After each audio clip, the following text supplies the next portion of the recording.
বিদ্যালয়ের সম্মানিত প্রধান শিক্ষক, আমার প্রিয় সহকর্মীবৃন্দ এবং আজকের এই বার্ষিক ফলাফল প্রকাশ ও পুরস্কার বিতরণ অনুষ্ঠানের সম্মানিত সভাপতি এবং আমার প্রিয় অভিভাবক, কচিকাঁচার শিক্ষার্থী, সবার প্রতি আমার সালাম। আসসালামু আলাইকুম।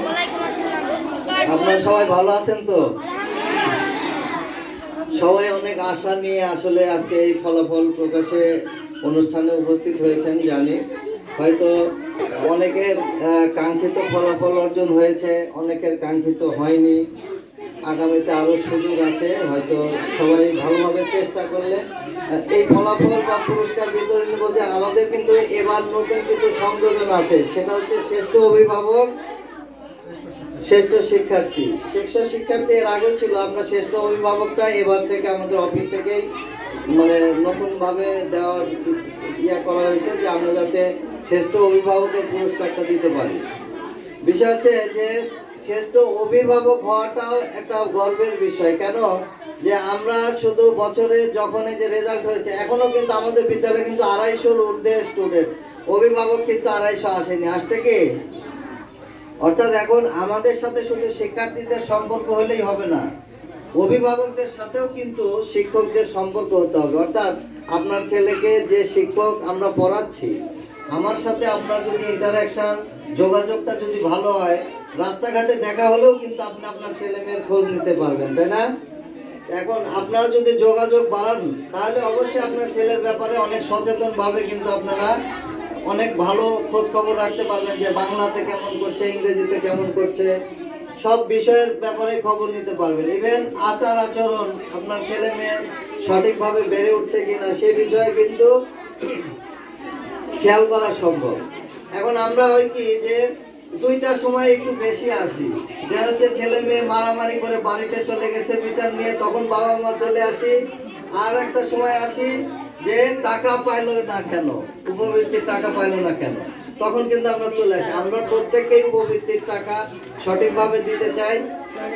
আর অভিভাবকদের জন্য একটা মেসেজ হচ্ছে যে এখন কিন্তু আর চাইলেই আপনার ছেলে মেয়ে উপবৃত্তি কনফার্ম পাবে এটা কিন্তু বলা যাবে না। কারণ এবার নতুন নিয়ম হয়েছে যে উপবৃত্তি টাকা কেউ পেতে চাইলে তাকে 80% 90% বিদ্যালয়ে উপস্থিত থাকতে হবে এবং তার ধারাবাহিক যে মূল্যায়ন হবে, ক্লাস পরীক্ষা বা যে প্রথম প্রান্তিক দ্বিতীয় প্রান্তিকের যে ফলাফল, সেই বিষয়গুলো যদি তারা ভালো পারফর্ম করে তাহলে কিন্তু উপবৃত্তি সে পাবে, না হলে কিন্তু পাবে না। এইটার আবার কিন্তু জাস্টিফাই আছে যে কেউ স্কুলে আসেই না, এখানে ভর্তি আছে, অন্য কোথাও পড়ছে, তাকেও আমরা উপবৃত্তি দিয়ে দিচ্ছি। এটা অডিট হবে, হওয়ার পরে কিন্তু আমরা এখানে অপরাধী হব যে এ তো এখানে পড়েই না বা এ তো স্কুলে উপস্থিত নাই ঠিক মতো, তারপরেও সে কেন উপবৃত্তি পেল। এই যে এই বিষয়গুলো কিন্তু আপনারা আগামী বছর থেকে যারা রানিং আছে অবশ্যই সচেতনভাবে এই বিষয়গুলো মাথায় রেখে ছেলে মেয়েকে স্কুলে পাঠাতে হবে। আমার কথা কি শুনতে পাচ্ছেন? আচ্ছা, এটা একটা মেজর বিষয় যে উপবৃত্তি চাইলেই এখন সবাই পাবে না, তাকে ভালো পারফর্মার হতে হবে। অর্থাৎ স্কুলের পোশাক আশাক, চলাফেরা, পড়াশোনা সব দিকে ভালো পারফর্ম করতে হবে। আর আপনার ছেলে মেয়ে ভালো পারফর্ম কখন করবে? যখন তার মা ভালো পারফর্ম করবে, তাই না? খাওয়ানোর জন্য আমরা যেভাবে চেষ্টা করি, পড়ানোর জন্য চেষ্টা করি, তাহলে পড়াশোনার জন্য কিন্তু আমাকে সেইভাবে চেষ্টা করতে হবে। কারণ ওগুলো একটু কমতি থাকলে এক সময় ভালো হয়ে যায়, কিন্তু পড়াশোনার যদি কমতি হয় তাহলে সেটা কিন্তু আর একটা সময় পরে কিন্তু সেটা আর কভার করা যায় না। কাজে এই বিষয়ে আমরা বেশি বেশি গুরুত্ব দেব। আর নতুন বছরের অগ্রিম শুভেচ্ছা জানাচ্ছি।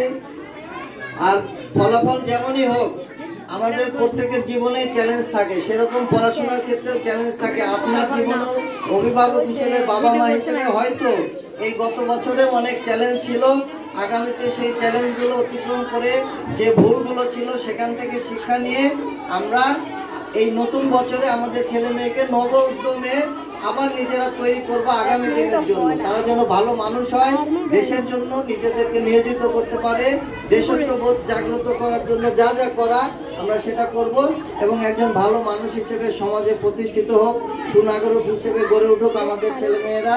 এই কামনা করেই আমি আমার সংক্ষিপ্ত কথা শেষ করছি। ধন্যবাদ সবাইকে।